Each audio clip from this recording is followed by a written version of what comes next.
If you're researching 55 plus communities, this is the part people don't always hear about up front. In the first video in this series, we talked about why people consider 55 plus communities in the first place and the benefits that make them appealing. This is video 2 in the series, and today we're going to talk about the trade-offs that actually shape whether a 55 plus community fits your life or quietly creates problems later.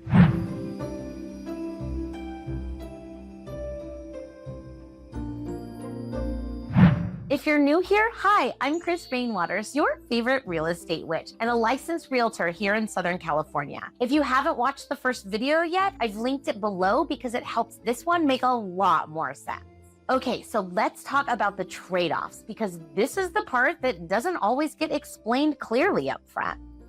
There are 6 main considerations I walk people through before they choose a 55 plus community. And what's interesting is that most people expect the first few. It's numbers 4 and 6 that tend to surprise them. Before we dive in, I have put all 6 of these together in a free 55 plus communities buyer guide with the questions I recommend asking before you tour, before you make an offer, and before you sign anything. That's linked in the description if you want something you can reference as we go. All right, let's start with the ones that usually matter the most right away.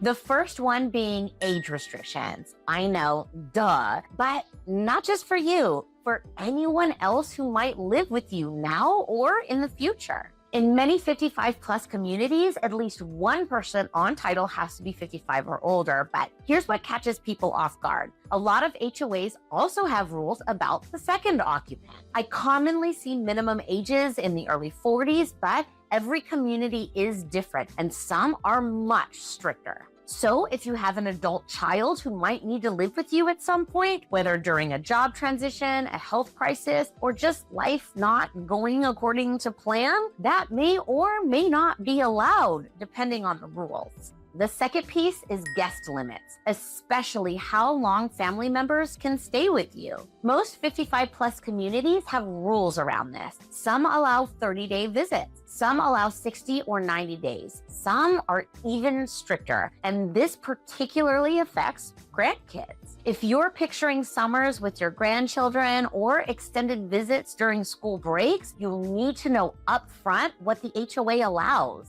Again, this isn't about right or wrong. It's about making sure the rules of the community match the reality of your life.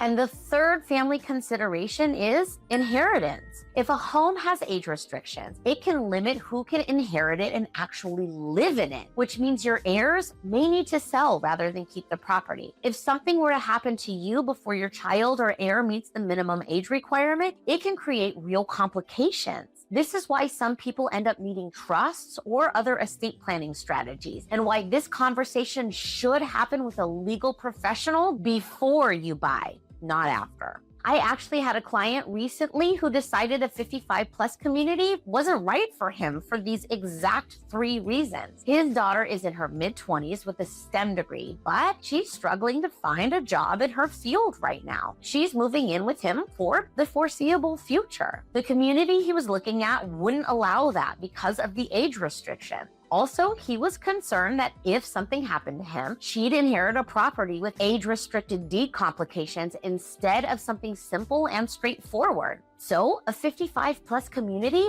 just didn't fit his situation. He bought a regular home instead. Now, the other 3 considerations, appreciation dynamics, HOA regulations, and financing rules are covered in detail in the guide, along with specific questions to ask. The link to that is in the description below.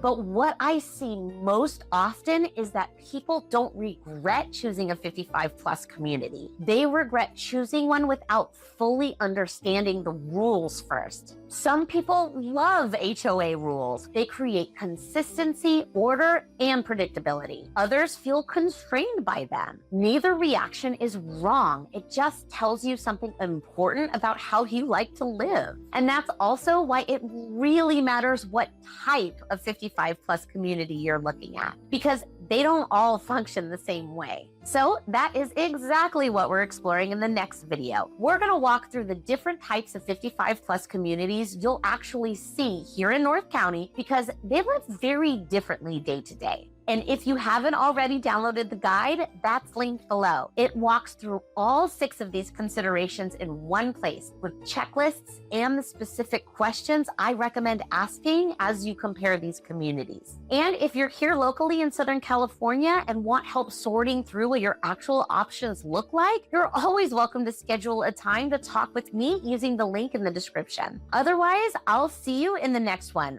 right here, but hopefully sooner.